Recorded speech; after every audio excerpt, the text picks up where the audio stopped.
जय जिनेन्द्र।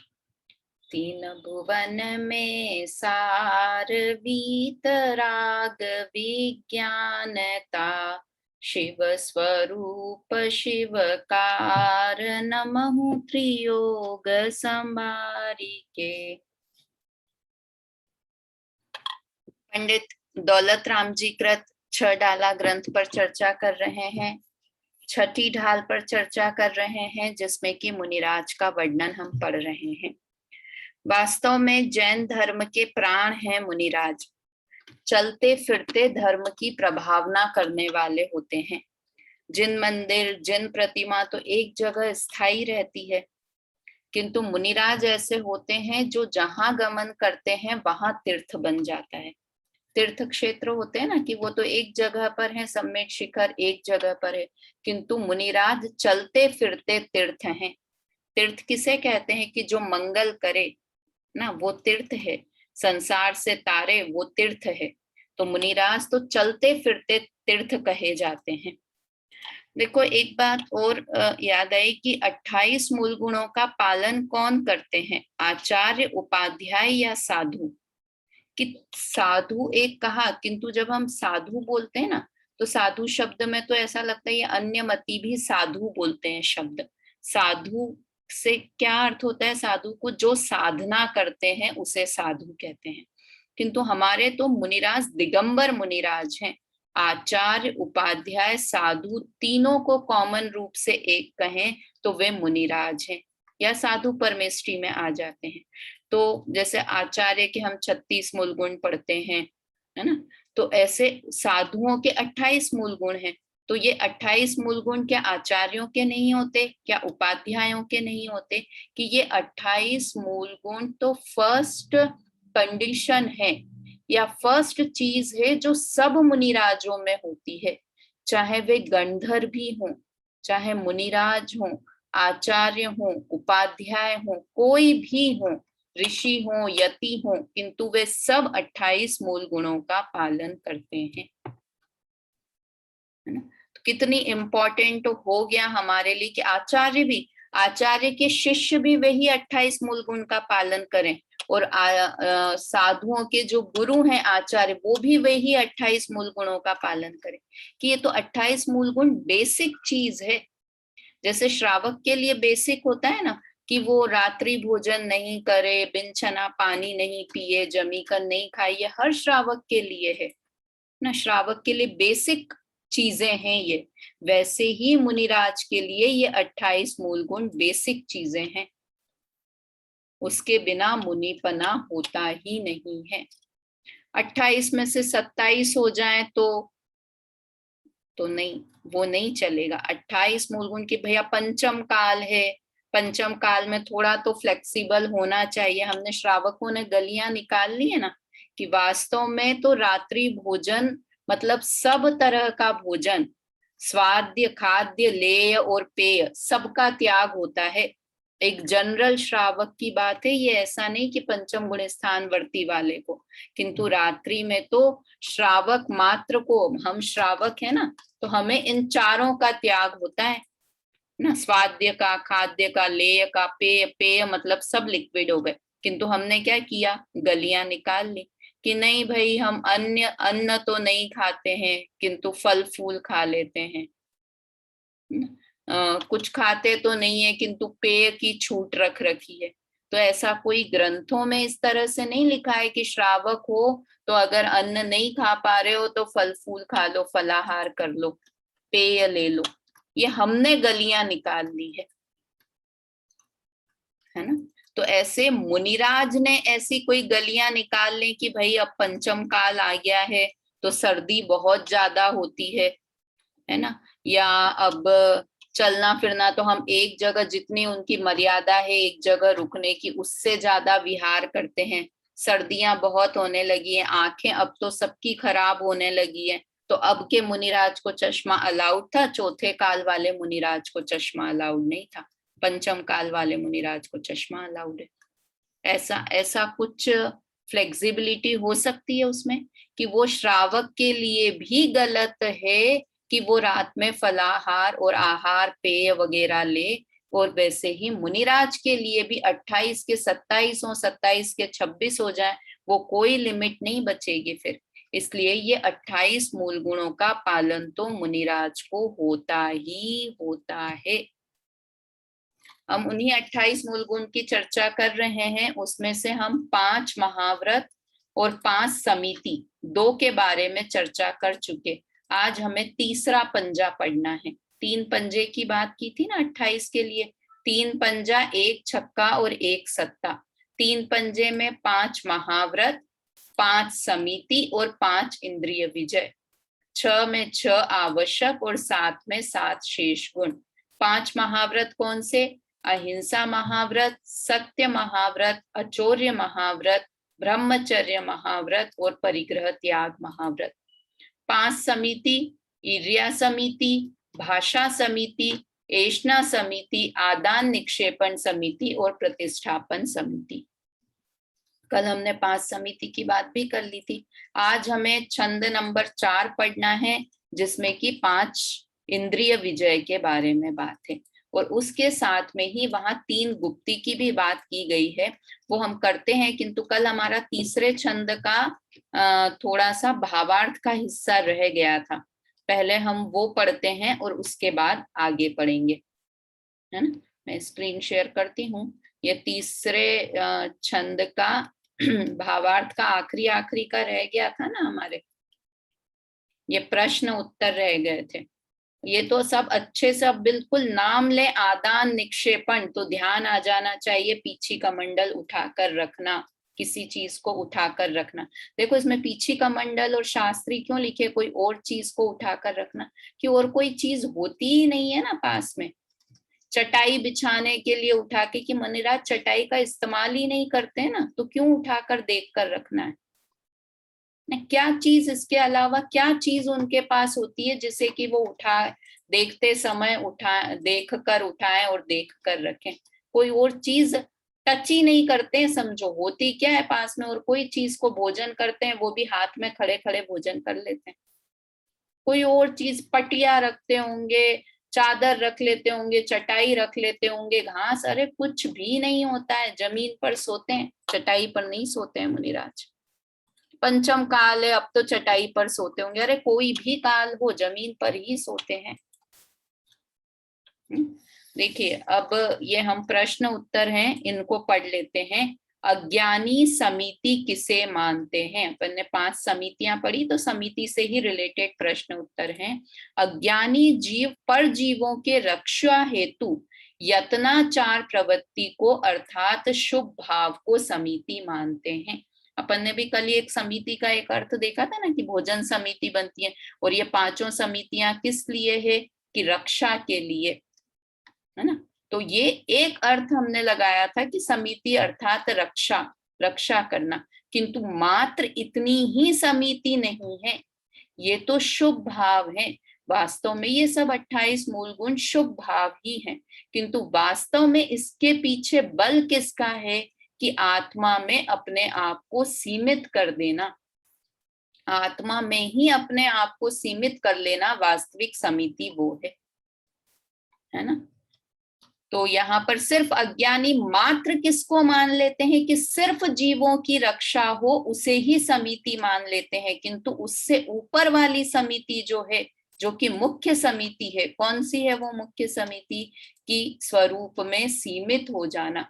सीमित हो जाना मतलब हर जगह से अपने आप को कम करके, हर जगह से अपने आप को समेट कर आत्मा में स्थापित कर लेना, सीमित कर लेना, वो समिति है। ठीक है, आगे देखिए दूसरा प्रश्न क्या है। अहिंसा की इस मान्यता में अज्ञानी की इस मान्यता में क्या दोष है? कि सिर्फ जीवों की रक्षा करना, इतने को ही समिति माने तो क्या दोष है?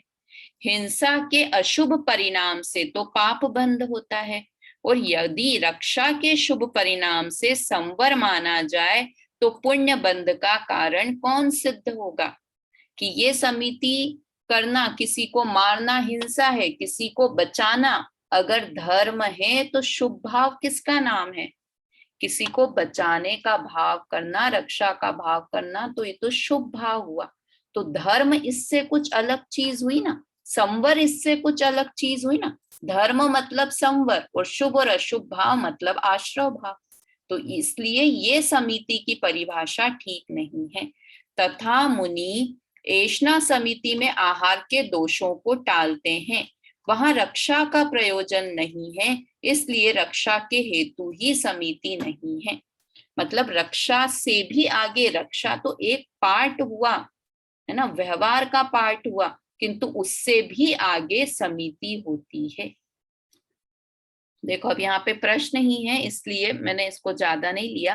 फिर समिति किस प्रकार होती है, या मोक्ष मार्ग प्रकाशक का आधार देकर बहुत ही अच्छी बात टोडरमल जी ने कही है, वो पढ़ते हैं। मुनिराज को प्रमत्त दशा में किंचित राग होने पर गमनादि क्रियाएं होती हैं। प्रमत्त दशा मतलब छठा गुण स्थान, प्रमत्त संयत गुण स्थान है, उसे ही प्रमत्त दशा कहा है। मतलब वो प्रमाद की दशा, कौन सा प्रमाद, कि स्वरूप में असावधानी रूप प्रमाद। वो स्वरूप में गुप्त नहीं रह पा रहे हैं, स्वरूप में सीमित नहीं रह पा रहे हैं, इसलिए किंचित राग होने पर गमनादि क्रिया उनके होती है। जब वे स्वरूप में स्थिर नहीं रह पा रहे हैं तब वहां उन क्रियाओं में अति आसक्ति के अभाव से प्रमाद रूप प्रवृत्ति नहीं होती, तथा दूसरे जीवों को दुखी करके अपने गमनादि प्रयोजन को सिद्ध नहीं करते, कि दूसरों को कष्ट हो रहा है ना। और यहाँ पर यहाँ वाले प्रमाद का क्या अर्थ होता है, प्रमाद रूप प्रवृत्ति नहीं होती, कि असावधानी से काम नहीं करते हैं। यहाँ देखो, ये प्रमत्त दशा अलग थी, ये प्रमाद का अर्थ अलग है। समझ में आ रहा है? ये प्रमत्त दशा में यहाँ पे बोला था ना, प्रमत्त गुण स्थान में, मतलब वो प्रमाद वाले की वो स्वरूप में स्थिर नहीं रह पा रहे हैं, इतना प्रमाद तो है, किंतु असावधानी वाला प्रमाद नहीं है, कि कैसे भी चल फिर रहे हैं, जो हिंसा में प्रमाद परिणति मूल है ना, वो वाला प्रमाद है यहाँ पर। समझ में आ रहा है? कठिन तो नहीं लग रहा है मम्मी? क्या लिखा, कि प्रमाद रूप प्रवृत्ति नहीं होती, मतलब असावधानी से कार्य नहीं करते, कि कैसे भी भोजन कर रहे हैं, कैसे भी चल रहे हैं, वैसा प्रमाद है ना, वो वाली प्रवृत्ति नहीं होती। इसलिए ये दोनों प्रमत्त का अर्थ अलग अलग लेना। ऊपर में लेना है स्वरूप में असावधानी, मतलब आत्मा में स्थिर नहीं रह पा रहे, इसलिए प्रमत्त दशा है। और यहाँ प्रमाद रूप प्रवृत्ति का अर्थ लेना है, कि कैसे भी बिना सोचे विचारे प्रवर्तन कर रहे हैं, वो प्रमाद है ना। तथा दूसरे जीवों को दुखी करके गमनादि प्रयोजन सिद्ध नहीं करते, मतलब उनके तो अशुभोपयोग होता ही नहीं है मुनिराज के, या तो शुद्धोपयोग होता है और घटता हुआ शुभोपयोग होता है, शुभ भाव भी घटते हुए होते हैं, इसलिए उनसे स्वयमेव ही दया का पालन होता है। इस प्रकार सच्ची समिति है।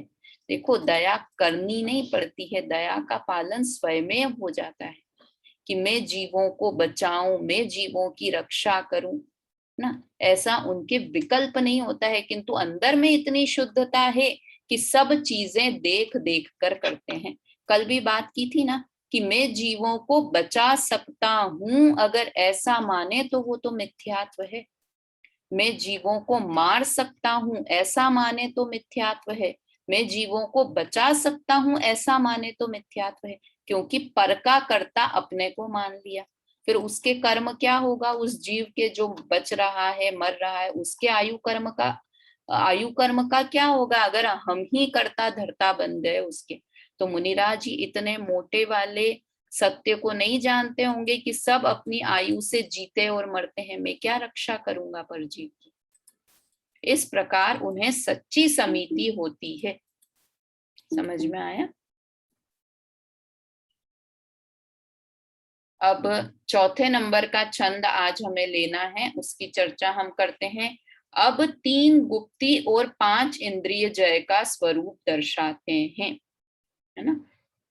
अब ये 3 गुप्ती कहाँ से आ गई बीच में, ये तो हमने पढ़ी नहीं थी। अपन ने 28 मूल गुण देखे थे, 3 पंजे, 1 छक्का 1 सत्ता, 3 नंबर का तो कुछ था ही नहीं, किंतु यहाँ पर बीच में, क्योंकि मुनिराज के प्रकरण में तीन गुप्ती भी इंपॉर्टेंट होती है। ये 28 मूल गुण में टोटल में नहीं आती है, किंतु तीन गुप्ती भी उनके होती है। वो क्या है वो सब अपन यहाँ पढ़ते हैं। और 5 इंद्रिय विजय, वो तो हमारे 3 पंजे में एक है ही। तो उन दोनों का स्वरूप इस चौथे छंद में है। एक बार छंद साथ में बोलते हैं, फिर इसका अर्थ करेंगे।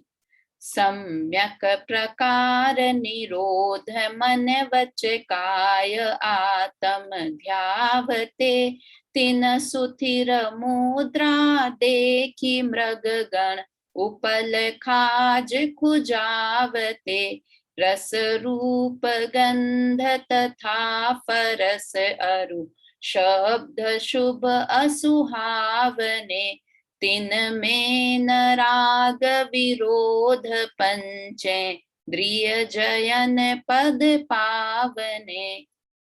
क्या लिखा देखो, ऊपर की 2 लाइनों में गुप्ती का वर्णन है और नीचे की 2 लाइनों में 5 इंद्रिय विजय। 2 ही लाइनों में 5 इंद्रियों पे विजय की बात कर दी। पहले सामान्य अर्थ पढ़ते हैं, फिर उसका विशेष अर्थ समझेंगे। सम्यक प्रकार निरोध। सम्यक प्रकार मतलब यहाँ सम्यक दर्शन वाला नहीं, सम्यक मतलब भली भांति, प्रॉपर तरीके से, सम्यक प्रकार से निरोध करते हैं। निरोध करना मतलब रोकना, स्थिर करना। किसको? मन वचन और काय का। काय का निरोध करना मतलब उनके अंडर में नहीं रहना, है ना। निरोध करना, उनके वश में नहीं रहते, मन वचन काय के वश में नहीं रहते हैं। सम्यक प्रकार मतलब भली प्रकार। और क्या करते हैं? आत्म ध्यावते, अपनी आत्मा को ध्याते हैं, है ना। तीन सुथिर मुद्रा देखी मृगगण पल खाज खुजावते, और इतने स्थिर रहते हैं। तन मतलब अपनी काया को, अपने शरीर को इतना स्थिर रहती है उनकी मुद्रा, उनका शरीर, कि उसे देखकर मृगगण मतलब हिरण का समूह, और मृग सिर्फ हिरण के लिए नहीं, सारे ही जानवर समझ लो, उनके झुंड के झुंड उन्हें क्या समझते हैं? उपल खाज खुजावते, है ना। अपनी उनको क्या समझते हैं कि वो पाषाण के हैं। उपल अपन ने पहले भी अर्थ देखा था ना, उपल का अर्थ होता है पत्थर। तो उन्हें पत्थर का समझकर, और कभी देखा है उनको खुजली चलती है जानवरों को, तो अब उनके पास तो हाथ तो होते नहीं कि 4 पैर हैं तो उसमें से एक पैर ऊपर करके उन्होंने खुजली कर ली पीठ पर। उनका पैर जाएगा तो वो पैर तक ही, ज्यादा ऊपर तो जाएगा नहीं ना। मनुष्यों के पास है 2 हाथ की फैसिलिटी, वो तो उनके 4 पैर ही हैं, हाथ वाली चीज है ही नहीं तिर्यंज के पास। ये तो मनुष्य को फैसिलिटी प्राप्त है ना। जो चौपाए होते हैं, जैसे बंदर आदि की बात नहीं है, किंतु ये बंदर आदि के तो 2 हाथ 2 पैर होते हैं, है ना। किंतु ये जो मृगगण होते हैं, इनको यही समझते हैं कि जो चौपाए, 4 पैर जिनके होते हैं, चौपाए जो पशु होते हैं, तो वो क्या समझते हैं कि ये पत्थर हैं, और उससे जाके रगड़ रगड़ के अपनी पीठ को खुजाल लेते हैं। मतलब ये बता रहे हैं कि इतनी स्थिर मुद्रा उनकी होती है मुनिराज की, है ना। अब इसके बारे में पहले अपन इन 2 लाइन का थोड़ा और विस्तार पढ़ लेते हैं, समझ लेते हैं कि क्या होता है गुप्ती। गुप्ती का अर्थ होता है स्वरूप गुप्तम गुप्ती ही, स्वरूप में गुप्त हो जाना। गुप्त हो जाना अर्थात लीन हो जाना, तल्लीन हो जाना। तो आपने भी देखा होगा, जब हम कोई काम लीनता से करते हैं, तल्लीन होकर करते हैं, बिल्कुल उसमें डूब जाते हैं, तो हमें कुछ ध्यान ही नहीं रहता। मन की क्रिया, वचन की क्रिया, काय की सारी क्रियाएं बंद हो जाती हैं। कैसे? कि जब हमको ऐसा भी होता है ना कि बहुत तेज नींद ही आ रही हो, बहुत तेजी से नींद आ रही हो, तो क्या कहते हैं? कुछ नहीं सूझता, बस उसी में ही मजा आ रहा है, नींद में ही मजा आ रहा है, तो हम कुछ और चेष्टा करने की कोशिश भी नहीं करते। तो मुनिराज को आत्मा में मजा आ रहा है, इसलिए आत्मा से बाहर निकलने का मन नहीं करता, इसलिए मन वचन काय की किसी तरह की चेष्टा नहीं करते हैं मुनिराज।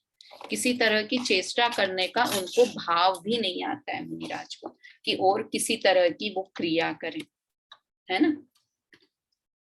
तो वास्तव में मन वचन क्रिया, और देखो ऐसा नहीं है कि उनकी मुद्रा देखकर वो सिर्फ अपनी खुजली ही करते होंगे पशु, वो तो इतने स्थिर बैठे हैं कि उन्हें पत्थर समझकर क्या क्या काम कर सकते हैं, जो चाहे वो कर सकते हैं तिर्यंच उसे, उन्हें पत्थर समझकर उनके सर पर बैठ जाते होंगे, है ना, पक्षी आदि आके उनके सर पर बैठ जाते होंगे और वो कैसे ध्यान में स्थिर होकर बैठे हुए हैं ना। सोचो तो, विचार तो करो, उनकी प्रतिमा, अपनी उनकी मूर्ति, मुनिराज की मुद्रा, अपने आंख बंद करके, सब लोग एक बार आंख बंद करके ऐसे विचार करो, जंगल में मुनिराज बैठे हुए बिल्कुल आंख बंद करके स्थिर होकर, बाहर कुछ भी हो रहा है, कोई कुछ उपसर्ग कर रहा है, कोई नाच रहा है, कोई गा रहा है, कुछ भी हो रहा है, उन्हें कोई मतलब नहीं है उससे।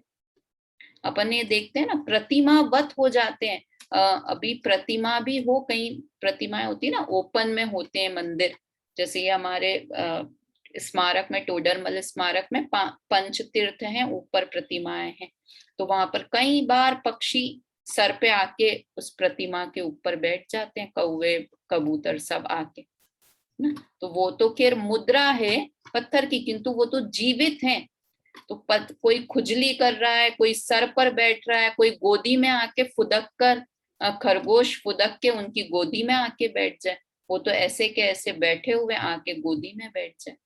क्या क्या कर सकते हैं, जो सोच सकते हो, बंदर आके इधर उधर कूदा कादी कर रहे हैं उनके ऊपर आके, तो वो तो स्थिर होकर, और क्यों फर्क नहीं पड़ रहा है, क्योंकि वो उससे, वो अपनी आत्मा में लीन है, उन्हें बाहर में क्या हो रहा है फर्क ही नहीं पड़ रहा है उससे। और वास्तव में वो अगर हटाते उठाते रहे ना एक एक को, तो फिर पूरे टाइम वो ही करते रहे। ये 22 तरह के परिशह होते हैं ना, देखो पहले ही बताया था, 22 परिशह को मुनिराज सहन नहीं करते, 22 परिशह पर विजय प्राप्त करते हैं, है ना। तो किसी, ये सब परिसर का ही पार्ट समझ लो एक तरह से। सांप आके ऐसे ऐसे ऐसे ऐसे पूरी दूर उनकी तरफ घूम घाम के चला जाता होगा, कोई फर्क नहीं। चींटियां ऐसे अपने ऊपर, कभी ऐसे कुछ मच्छर चींटी चलता रहे ना, तो एकदम हम ऐसे घबरा जाते हैं हटाने की, कि तुरंत हमारा उपयोग कितना स्थूल उपयोग रहता है। हम प्रवचन सुन रहे हैं, पाठशाला सुन रहे हैं, अभी हल्का सा कोई चींटी में कितना सा वजन है, कितनी हल्की सी ऐसी यहाँ चींटी चलती रहे, तो हमारा पूरा उपयोग क्या बोल दिया, हटके पहले उस चींटी को हटाने में लग जाता है। किंतु वो तो इतना उपयोग उनका तल्लीन है आत्मा में, कि उनकी मन की क्रियाएं रुक गई, इधर उधर मन की क्रिया रुक गई, मतलब इधर उधर के विकल्प आने बंद हो गए, वचन से बोलना बंद हो गए, और काय की सारी चेष्टाएं उनकी रुक गई, है ना। क्यों? क्योंकि वे स्वरूप में गुप्त हो गए, स्वरूप में लीन हो गए, है ना। तो इसलिए उसे बाहर में, वास्तव में अंदर में स्वरूप में गुप्त हैं, और बाहर में कहेंगे कि उनके मन गुप्ती, वचन गुप्ती और काय गुप्ती मुनिराज को होती है। विचार करके देखो, मतलब क्या क्या चीजें जंगल में मुनिराज को हो जाती होगी, है ना। कितनी सारी चीजें जंगल में, क्या क्या घटनाएं घटती होंगी, एक दिन जंगल में बिताकर देख लो, है ना। तो इस तरह से उनकी मुद्रा को देखकर क्या क्या होता है, क्या क्या मतलब पत्थर का समझ लिया, जीते जागते इंसान हैं, किंतु उन्हें पत्थर का समझकर उनसे खुजली कर लेते हैं। इस तरह मन वचन का है, 3 प्रकार की गुप्ती उन्हें होती है। अब 5 इंद्रिय विजय कौन कौन से, देखिए पहले ही अपन ये छंद की 2 लाइन का अर्थ समझते हैं, उसके बाद आगे पढ़ेंगे। रस रूप गंध तथा फरस अरु शब्द शुभ असुहावने। रस, 5 तरह का रस, कौन कौन सा, है ना। पहले तो ये पढ़ लेते हैं सामान। रस, रूप, रूप मतलब चक्षु इंद्री का विषय, रस मतलब रसना इंद्री का, गंध मतलब घ्राण इंद्री का विजय, फरस मतलब स्पर्शन इंद्री का विषय, और शब्द कर्ण इंद्री के विषय। ये सब कैसे? शुभ और असुहावने। शुभ मतलब सुहावने, और असुहावने, कोई चीजें इसमें से अच्छी लग रही है, कोई कोई इंद्रिय का विषय अच्छा लग रहा है, कुछ इंद्रिय का विषय, मतलब एक ही इंद्रिय का, जैसे ठंडा और गर्म है स्पर्शन, तो ठंडा अच्छा लग रहा है, गर्म अच्छा नहीं लग रहा है। तो शुभ मतलब सुहावने और असुहावने, दो तरह से इनमें भेद हो गए। अब वो क्या करेंगे उनमें, तिनमें न राग विरोध, उनमें उन विषयों में राग भी नहीं करते हैं और विरोध अर्थात द्वेष भी नहीं करते हैं। जब शुभ कोई भोग, कुछ शुभ विषय मिल गया तो उसमें राग नहीं करते हैं, कोई अशुभ विषय मिल गया तो उसमें द्वेष नहीं करते हैं। क्या करते हैं, पंचेंद्रिय जयन पद पावने, पांचों इंद्रियों पर, पंचेंद्रिय पांचों इंद्रियों के उन पर विषयों पर विजय प्राप्त करते हैं। जयन मतलब विजय, विजय प्राप्त करते हैं, ऐसे दिगंबर मुनिराज होते हैं ना। कौन, पहले एक बार इसका, चलिए पहले एक बार इसके बारे में पढ़ लेते हैं कि क्या क्या लिखे। पांच इंद्रिय के विषय, कौन कौन से पांच इंद्रियों के विषय हो गए। स्पर्शन इंद्रिय का, हल्का भारी रूखा चिकना कड़ा नरम ठंडा गरम, 8 प्रकार का है ना। अब स्पर्शन इंद्रिय में ही हम विचार करें, स्पर्शन इंद्रिय पर विजय प्राप्त करते हैं कि कैसा भी कठोर भूमि हो, नरम भूमि हो, ठंडी हवा चल रही हो, गर्म हवा चल रही हो, है ना, कितनी भी तरह का हो, किंतु अरे आज तो विचार करते करते, अरे आज तो ध्यान करने में मजा आ जाएगा। क्यों मजा आ जाएगा, क्योंकि बहुत ठंडी ठंडी हवा चल रही है। बारिश बरसने लग जाए तो बारिश में भीगने की भी इच्छा नहीं है और बारिश से भागने की भी, भीगने और भागने दोनों की इच्छा नहीं है मुनिराज को, कि जहां है बस वहीं पर ही स्थिर है, कोई फर्क नहीं पड़ रहा है। नहीं तो देखो जंगल में तो कितने सीन होते होंगे, सूर्य उदय देखने में मजा आता हो, सूर्य अस्त देखने में। हम तो क्या होता है, हिल यहाँ जाते हैं ना हिल स्टेशंस पर, तो रोज में नहीं उगते हो, किंतु वहां पर वो कहते हैं पॉइंट्स होते हैं अलग अलग, तो सनसेट पॉइंट, सनराइज पॉइंट, तो वहां देखने के लिए भीड़, हजारों की भीड़ हो जाती है सनसेट पॉइंट देखने के लिए, सनराइज पॉइंट देखने के लिए। अब मुनिराज को तो वो रोज सनराइज सनसेट, कितना सुंदर वातावरण रहता होगा जंगल का, कल कल कल कल झरने बह रहे हैं, चिड़ियाएं चू चू कर रही हो, तो मुनिराज तो ऐसे ध्यान व्यान छोड़कर बैठ जाते होंगे वो सनसेट सनराइज पॉइंट देखने के लिए, कि अरे सनसेट होने वाला है तो देखने के लिए बैठ जाऊंगा। ऐसा करते होंगे मुनिराज कि अरे भैया ये सारे शब्द, ये सारे स्पर्शन इंद्रिय के, रसना इंद्रिय के सब विषयों पर विजय प्राप्त कर ली है। हमारा कितना रसना इंद्रिय में कितना समय जाता है कि, है ना, एक घर में ही कितनी तरह की रसना इंद्रिय के स्वाद वाले मिल जाएंगे, किसी को मीठा पसंद है, किसी को तीखा पसंद है, किसी को क्या पसंद है। एक ही व्यक्ति को एक टाइम पे मीठा चाहिए, मीठा मुंह हो गया तो अब लास्ट में तीखा करने के लिए चाहिए, तीखा मुंह हो गया तो फिर उसके बाद सौंफ चाहिए। कितने इंद्रियों के गुलाम हैं हम, विचार किया है कितने इंद्रियों के गुलाम हम रहते हैं। किंतु मुनिराज इन सभी पांचों इंद्रियों पर विजय प्राप्त कर लेते हैं।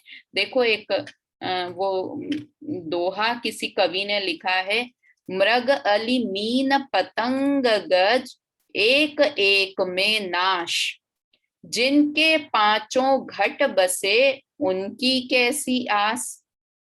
फिर से बोलूं, क्या है दोहा, मृग अली मीन पतंग गज एक एक में नाश, जिनके पांचों घट बसे उनकी कैसी आस। एक एक इंद्रियों में नाश हो जाता है। गज, गज अपन ने पहले भी कहा, हाथी स्पर्शन इंद्रिय के वश होकर अपनी जान गंवा देता है ना। मीन मछली रसना इंद्रिय में अपनी जान गंवा देती है। रसना अली भवरा घ्राण इंद्री में कि थोड़ा और फूल का रस सूंघ लेता हूँ, अभी तो है, अभी कहाँ फूल बंद हो रहा है, इतना ही तो हुआ है, मैं तो इतना सा हूँ, इतने से मैं उड़ जाऊंगा, इतना ही तो फूल बंद हुआ है, अभी और सूंघ लेता हूँ, थोड़ा और सूंघ, अरे इतना है, मैं तो इतने में से निकल जाऊंगा। ये सोच सोच के अंदर ही रह जाता है फूल के, और घ्राण इंद्री के विषय में तल्लीन होकर अपनी जान गंवा देता है।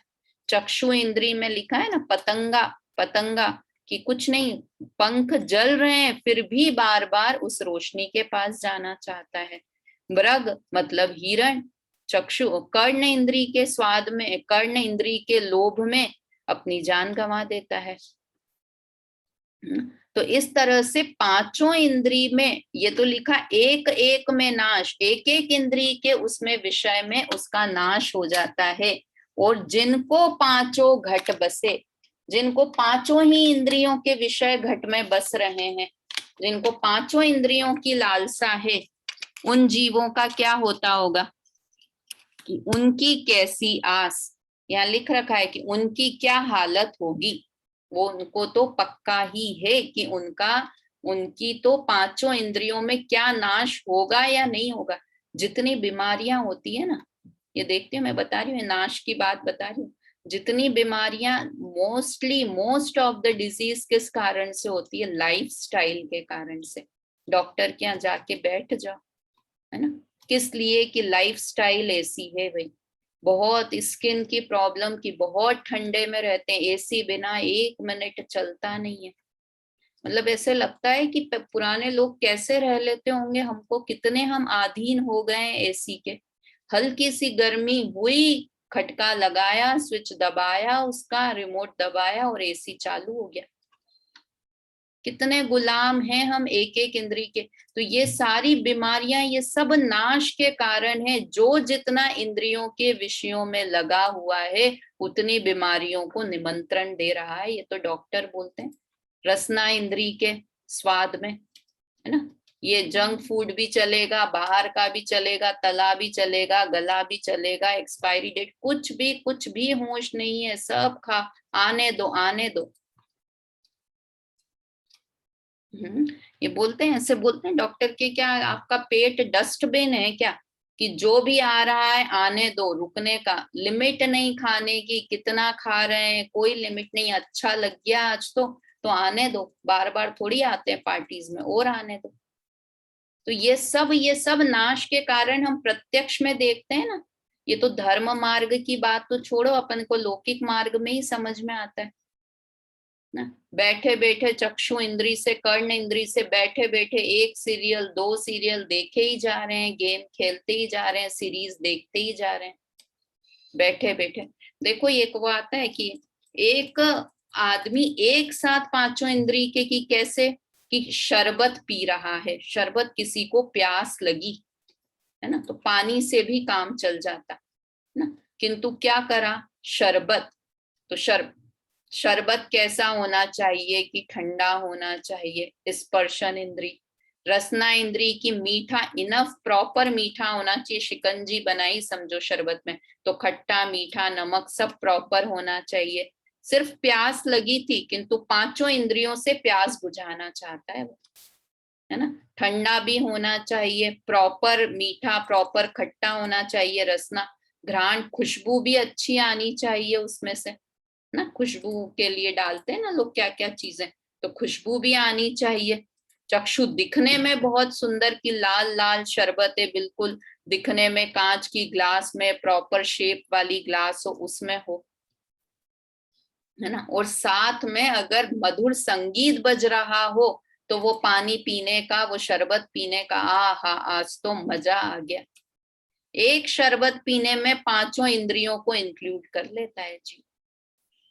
मतलब कितना हम सोचें कि हमारे 24 घंटे सिर्फ ये पांचों इंद्रियों की, आज हमारी स्पर्शन इंद्री ये डिमांड कर रही है, चलो रसना इंद्री ये डिमांड कर रही है, घ्राण इंद्री ये डिमांड कर रही है, पूरे समय हमारा 24 घंटे इन इंद्रियों की गुलामी में निकल जाता है।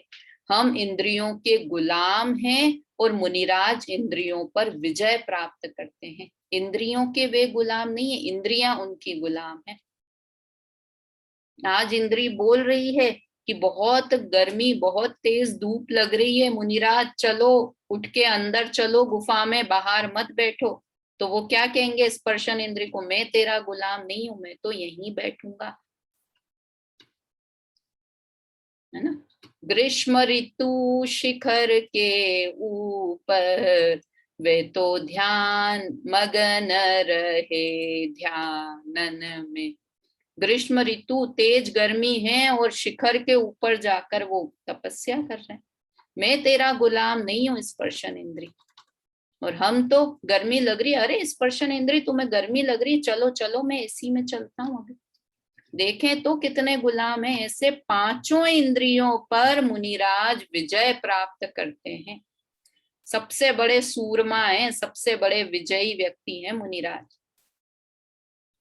और वास्तव में मजा आएगा एक बार इंद्रियों पर विजय प्राप्त करके तो देखें।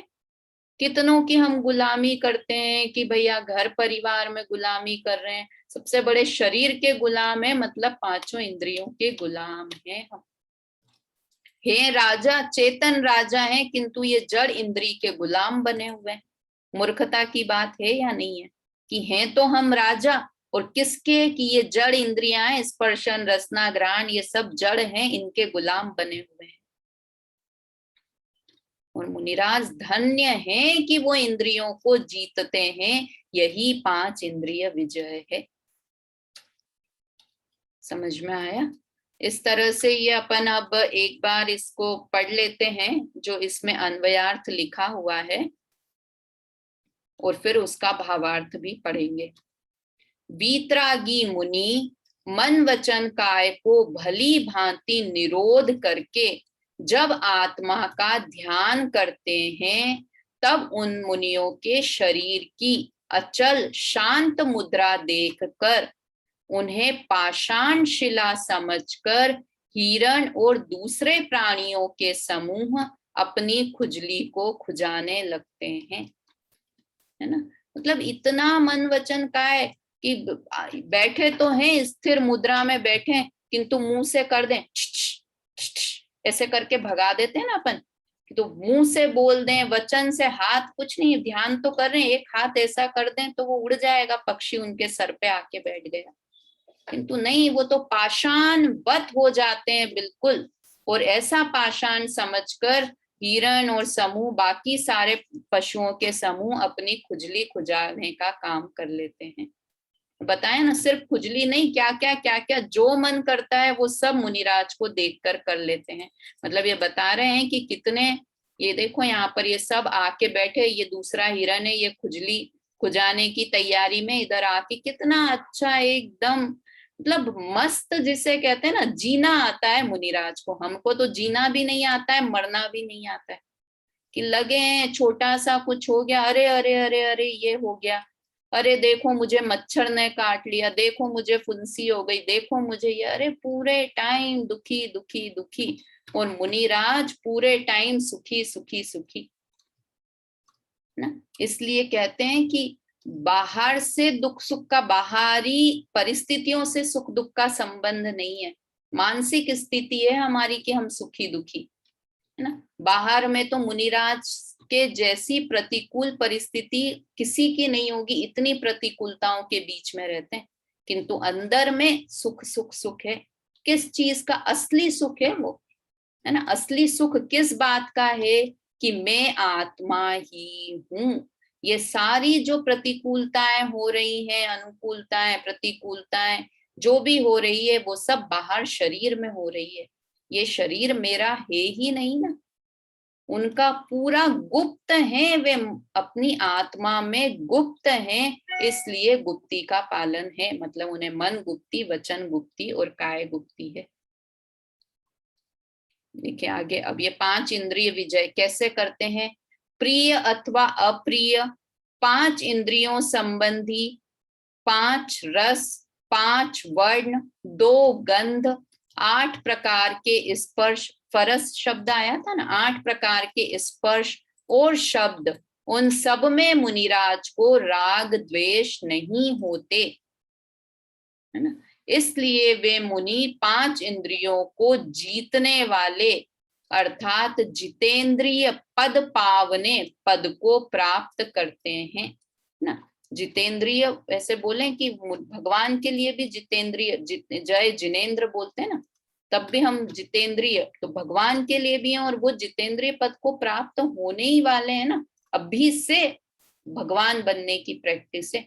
भगवान ने पूरी तरह इंद्रियों को जीत लिया है, और इन्होंने जीत तो लिया है पंचेंद्रिय विषय, बोलते तो हैं, किंतु फिर भी जब उपयोग बाहर निकला तब 3 कषाय के चोपड़ी के अभाव जितनी पंचेंद्रिय विजय उन्हें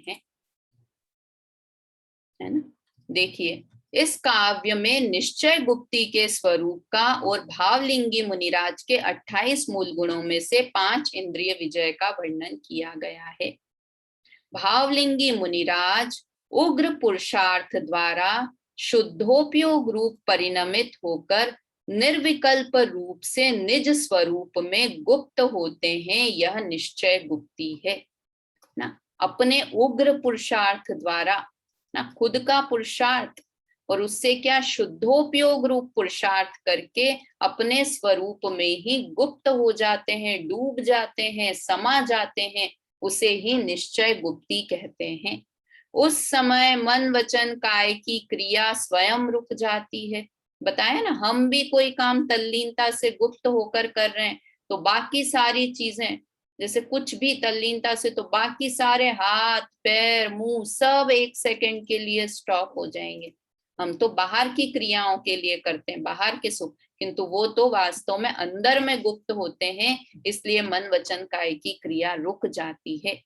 उनकी शांत और अचल मुद्रा देखकर उनके शरीर को पत्थर समझकर मृगों के झुंड अपनी खुजली खुजाते हैं, तथापि वे मुनि अपने ध्यान से निश्चल नहीं होते, मतलब चलायमान नहीं होते, निश्चल रहते हैं, अपने ध्यान में निश्चल रहते हैं, निश्चल नहीं होते, नहीं, निश्चल रहते हैं, अचल रहते हैं।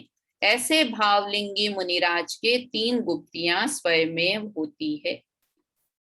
देखिए 2 प्रश्न और हैं, बस वो लेकर फिर खत्म करेंगे। एक ही प्रश्न है, अज्ञानी जीव गुप्ती किसे मानते हैं और गुप्ती का सही स्वरूप क्या है? ये भी मोक्ष मार्ग प्रकाशक के आधार पर, कि मन वचन काय की बाह्य चेष्टा मिटाना चाहे, पाप का चिंतन न करें, मौन धारण करें, गमनादि न करें, उसे अज्ञानी जीव गुप्ती मानते हैं। कि भैया हाथ नहीं हिलाना है, मौन ले लेते हैं ना, अभी पर्यूषण में कितने लोग मौन लेते हैं, पहले दिन, आखिरी दिन, 5वें दिन, है ना। मौन क्या है भाई? कि मौन की मन गुप्ती, हम तो वचन गुप्ती कर रहे हैं कि बस मौन रह लिया तो ये वचन गुप्ती हो गई। देखो क्या कहते हैं, उस समय मन में तो भक्ति आदि रूप अनेक प्रकार के शुभ राग आदि विकल्प उठते हैं, वचन और काय की चेष्टा स्वयं ने रोक रखी है, वह शुभ प्रवृत्ति है, और प्रवृत्ति में तो गुप्तीपना हो नहीं सकता। कितनी अच्छी बात की कि ये तो शुभ प्रवृत्ति कर रहा है। प्रवृत्ति और निवृत्ति, गुप्ती में तो निवृत्ति होती है, और यहाँ तो शुभ प्रवृत्ति कर रहा है कि मन में शुभ विकल्प उठ रहे हैं और वचन और काय को स्वयं ने रोक रखा है, तो ये तो शुभ प्रवृत्ति हुई। और गुप्ती का अर्थ तो है निवृत्ति, सबसे निवृत्त हो जाना मन वचन काय से, तो ये तो शुभ प्रवृत्ति है, और प्रवृत्ति में तो गुप्तीपना नहीं हो सकता। इसलिए सम्यक दर्शन ज्ञान और आत्मा में लीनता रूप वीतराग भाव होने पर जहां मन वचन काय की चेष्टा स्वयमेव नहीं हो, मतलब अंदर में इतने समाये हुए हैं कि बाहर में स्वयमेव मन वचन काय की क्रिया नहीं हो रही है, चेष्टा नहीं हो रही है, वही वास्तव में गुप्ती है। अब ये 5 इंद्रिय विजय के बारे में बताया। मुनिराज 5 इंद्रियों के अनुकूल विषयों में, अर्थात 5 रस, 5 रूप, 2 गंध, 8 स्पर्श तथा शब्द रूप विषयों में राग नहीं करते, और ऊपर कहे हुए 5 इंद्रियों के प्रतिकूल विषयों में द्वेष नहीं करते। अनुकूल आ जाए तो राग नहीं करते, प्रतिकूल आ जाए तो द्वेष नहीं करते। इस प्रकार 5 इंद्रियों को जीतने के कारण वे जितेंद्रिय कहलाते हैं। जितेंद्रिय ऊपर लिखा था जितेंद्रिय पद को पाने वाले हैं, किंतु मुनिराज ही जितेंद्रिय हैं क्योंकि उन्होंने 5 इंद्रियों को जीत लिया है। इस तरह से हमने ये आज 5 इंद्रिय विजय और 3 गुप्ती का वर्णन पढ़ा। अब अगला छंद हम कल पढ़ेंगे, आगे 6 आवश्यक वाले भी छंद और सब। किंतु मैं अभी संडे को क्लास नहीं रहेगी, मैं छोटी शॉर्ट वीडियोस भेजूंगी ये अपने 720 तीर्थंकर, 170 तीर्थंकर आदि से रिलेटेड, वो आप लोग देखिएगा। अभी समय हो गया है, जिनवाणी स्तुति कर लेते हैं। निज निधि निज में बताई, यह अनंत उपकार है। इसके लिए जिन वाणी माँ को वंदना शत बार है, वंदना शत बार है। जय जिनेन्द्र।